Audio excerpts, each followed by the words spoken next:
So look, I got my boy Hotep. I got Yahshron Amun. Peace, family. We out here building right now. It's powerful in here. The aura is amazing right now. Introduce yourself. How can the people find y'all, man? Yo, just give the people your hearts, man. Yeah, brother. Yes, once again, my brother Hotep. You can find me on Facebook at Hotep. Also, if you want to, come on to what we are doing, following us on Facebook, on Instagram, understanding what we have going on. We want to continue to grow and build with our people, So, we growing, we want you to see us growing, and we want you to grow with us, Hey, peace, family, peace, family. Came a little late to the party, but I'm here nonetheless, man. I had an amazing build before here. We about to have an amazing build right now. Yahshron Amun, like he said, Facebook, Instagram, you can find me at Smooth Enlightenment. That's smooth with a V. All right, Smooth Enlightenment, I-N, Enlightenment. So, yeah, we about to get it in, man. Yeah, man, we were just talking about, just building from the ground up and just, starting to have a camaraderie amongst, just brothers who are trying to be positive and have a positive image in the community and just, just trying to have brotherhood. How do y'all feel about that? I started off, man. First off, I would like to say, man, we got to stop the religious beefs. I'm getting kind of tired of that, and like we was just talking about, I'll be real quick with my little testimony, I guess you want to call it, man. Like I said, my friend just flew in from Israel. I hadn't seen him in 4 years. We both was Christian together, and we both kind of went our separate ways into our enlightenment path, and it brought us back together. Nowadays, what you see is, and it was crazy because also my homeboy birthday was on, we hung out Sunday, and we talked about the same thing, man. When we was talking about hip hop and music and evolution, and we got to the God subject, and we had an epic build. And what it brought me to my conclusion was, man, is what you will see in a conscious community now. Because conscious is a religion. To be honest with you, consciousness is a religion now. So you just trading one religion. That's the first time I heard that. So you trading one religion for another. Now we only got these religious institutions beefing with each other, man, and we saying the same thing with the different words, but we be letting religion divide us. And I'm looking at it, and I'm seeing it, and I'm like, and y'all see it on the YouTube, the different channels. And I don't want to call nobody out specifically because I don't want to get my fame up by calling out somebody else's name. But y'all know who I'm talking about.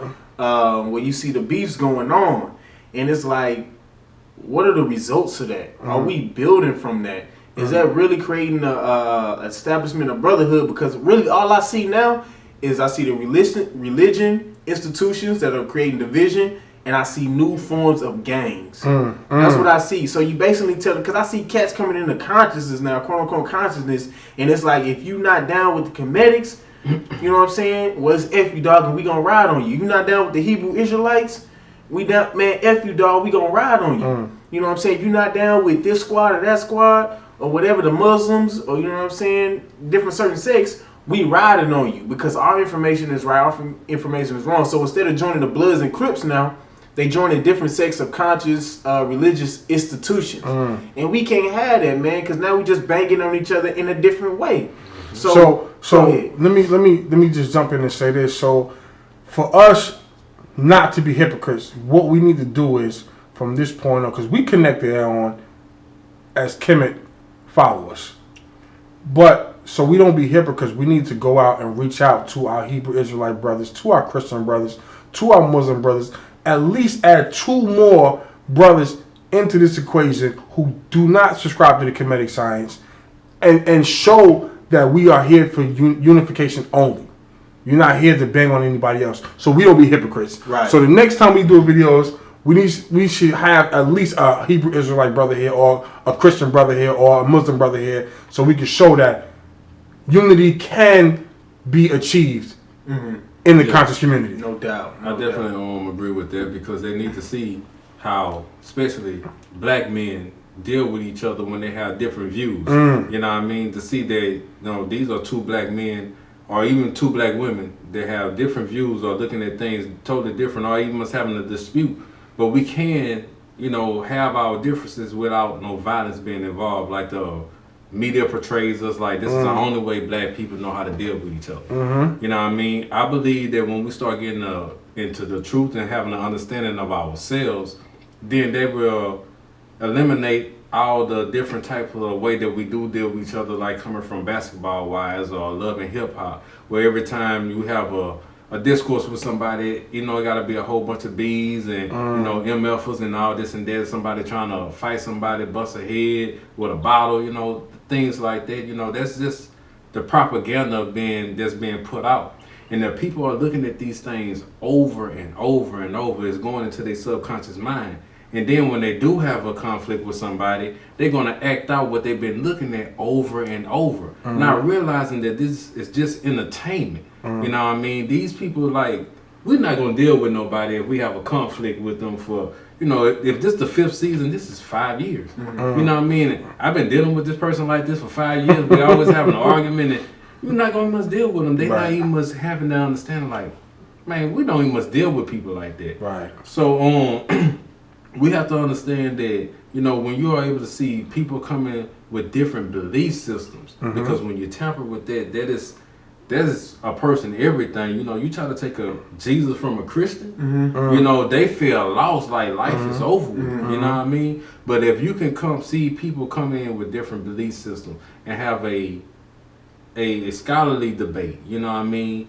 And they not at war at the person, they just at war with the information.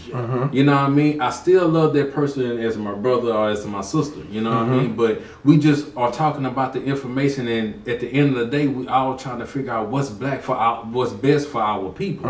You know what I mean? So when we start having a understanding like that, when we start having more brothers, and especially like right now when I'm 35, you know what I mean? And I have kids, I don't want my kids to be like, look, Dad, this situation was already bad when you was in your prime and you didn't do anything about it. And now I'm at the point that we have to do something. And I'm looking at you like, oh, Dad, you ain't do nothing when, I don't want that. Right. You know what I mean? I want them to see this is the work that my father did. And this is what he instilled in us. I have a son and 2 daughters. You know what I mean? I have to raise my son to be a black man, and I have to raise my daughters to know how to pick the right black man. You know what I mean? So I want them to, they see me reading these books. They see me looking at lectures. I want them to, when they looking for a man, you sound show like some of that jury. Show some of that jury you got down there, man. You got some jury down there. We got some, George G.M. James, you know what I mean? Stolen legacy. Yeah.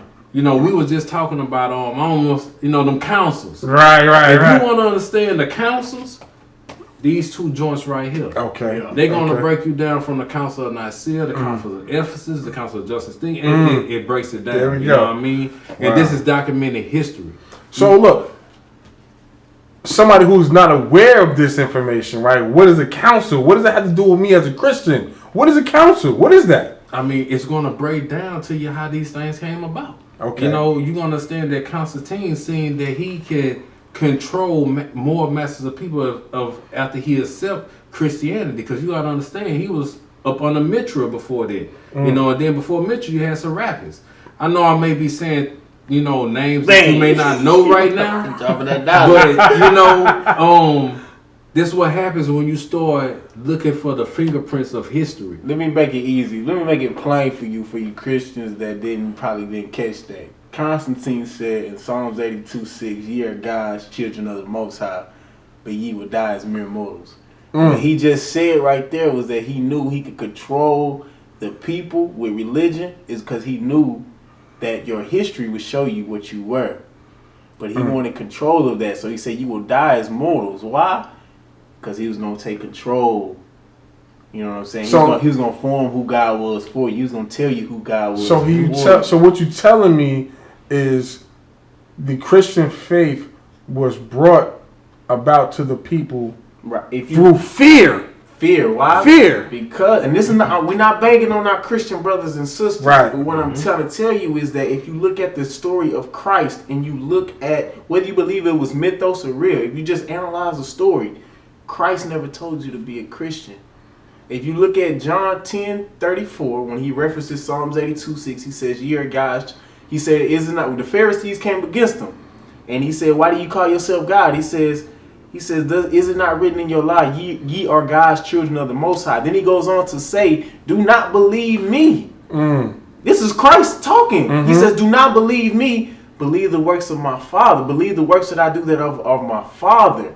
So he's talking about a creator higher than himself. You see what I'm saying? So that's creating a divide. Christ never said be a Christian.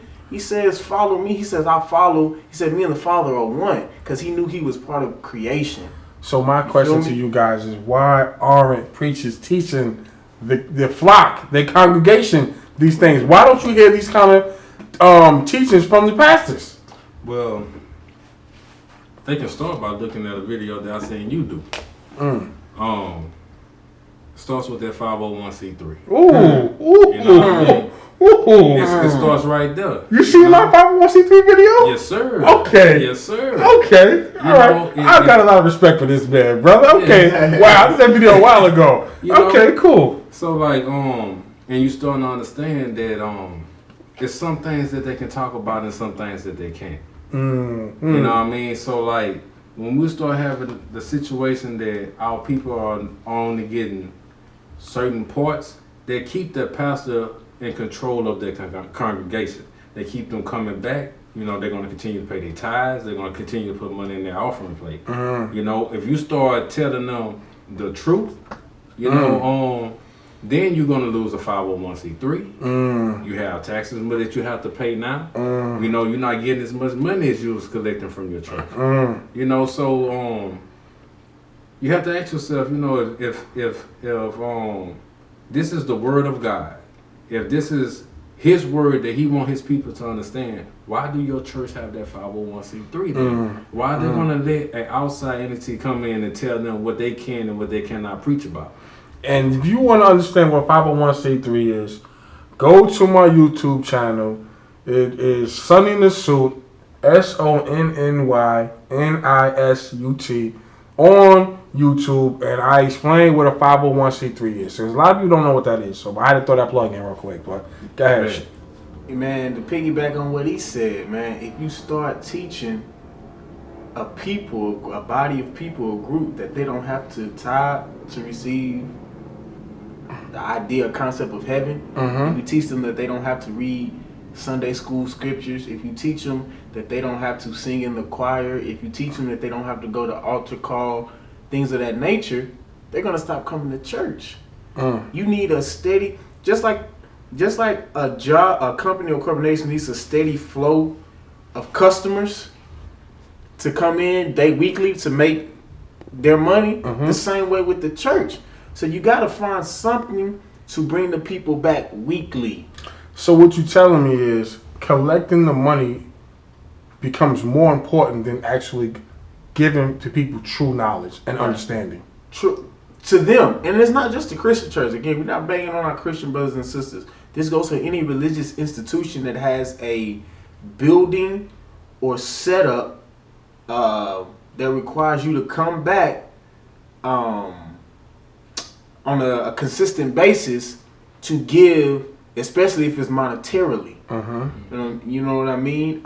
So you have these things set up in place where your conviction ties to them. So they control your aspect of life. And it all trickles down from back what he said, the Council of Nicaea. Constantine figured out how to control the people through religious institutions. Have you ever talked to a Christian who know what the councils are? I have encountered very few. Whenever I bring up the Council of Nicaea, I can say at least 95% of Christians have no idea what I'm talking about. To be honest. How is that possible? How is that possible? If you go to church, you telling me there are generations and generations of Christians who go to church faithfully, tithing. Faithful Christians have no idea of what the councils are. Whose responsibility is it for? Whose responsibility to teach these members what the councils are? It should be the pastor's responsibility because he's the teacher, right? He's the leader. Why aren't these teachers teaching these people? It doesn't make any sense. It's just crazy to me that you as a Christian who've been a Christian for 10, 20, 30 years, generations after generation, have no idea what the councils are. It's just, it baffles me. I mean, it's like when I talk to my elders now today, that I came up under, you know, that brought the Bible to me, and now that I have a understanding of our history, and I'm actually getting into books. I'm actually reading my Bible now. I'm not just going to church and then listen to the 2 or 3 scriptures that the pastor brings up. Then he closed the Bible and he started telling you all these other things that don't have nothing to do with the Bible. You know, when I start actually reading and understanding, like, well, why I don't know this, and then I would bring it to my elders, and I never saw that in the Bible. I'm like, wait a minute, you've been in this longer than I have been. How you do not know about this? Right. Why you don't know about this? Right. You know, so I started understanding that you need to question things, because if you don't question nothing, how you gonna know? You know, if I'm just following, you can be leading me off a cliff. You know what I mean? Which that's exactly why people are going. You know, because they do not have a clear understanding. They're not getting the whole of the whatever it is that they're being taught. You know, a couple of scriptures, and then we close on our Bible. Nobody can raise hands and ask a question. You are not going to understand what it is that you're being taught. You know, so that's why they are lost today. That's why they don't know nothing about the Council of Nicaea. You know, because if you are learning about the Council of Nicaea, you're going to understand that this was a time when a group of people came to a room and they started building the concept of this person called Jesus the Christ. You know what I mean? You're going to start seeing that it took them several hundred years to come up with this whole ideology right here. When they start implementing Easter and all these things, or Christmas. I mean, if we are understanding that Jesus was not born in December, he was born during the time when the sheep herders laid out there and slept with their flock. You know, I mean, well, they don't do that in the wintertime. So why are we doing this in December? But then when you are studying, you start understanding about how the sun travels. You know, when we get to August, when the sun is at its highest, and then it start coming down. That's why we call it fall. The most high. And then we get to the fall. That's why, because the sun is coming down. And then when it gets to the winter solstice, the sun stops and it stays there for 3 days. You know, the Navy, you can look this up. The Navy will tell you that. And then after 3 days, on December 25th, the sun goes up 1 degree. You know what I mean? And this happened every year. But our ancestors knew this, you know. So when you this is knowledge that's out there that people can get without any problem. But it's common knowledge. It's not common knowledge. It should be common knowledge, but it's not, because people don't know. They never heard this information before. Why? And he just thought. And this is freestyling. We're freestyling right now. We are just going from topic, you know, and just touching on them. But like, once we start digging into these things, I mean, and culture still look at this today. You know, when you start learning about the 3 kings from the east going to the star being born in the west, and understanding the Orion's belt with the 3 stars and the Sirius star it pops up, and it's like, wait a minute, man. It's like our ancestors were just telling us about the things of how the cosmos and everything works, and how nature's work, and how we are all connected. But then somebody came in, conquered us, and took our spirituality and made it to a religion. I'm gonna close out this video, and I'm gonna segue with this question. We were talking about how different people have different desires, right? So, and we have different views on things. So how is it that we have different desires, different views as individuals? How is it that some religions try to proclaim that we all have to see God the same exact way? So I'm going to end this video off with that question, and the next video we're going to get right into that, and we're going to drop some analogies on what we was discussing prior. So peace out. We got Hotep. Peace, we got Yahshron Amun. And I'm behind the cameras, Sonny Nisut. Holla at your boy.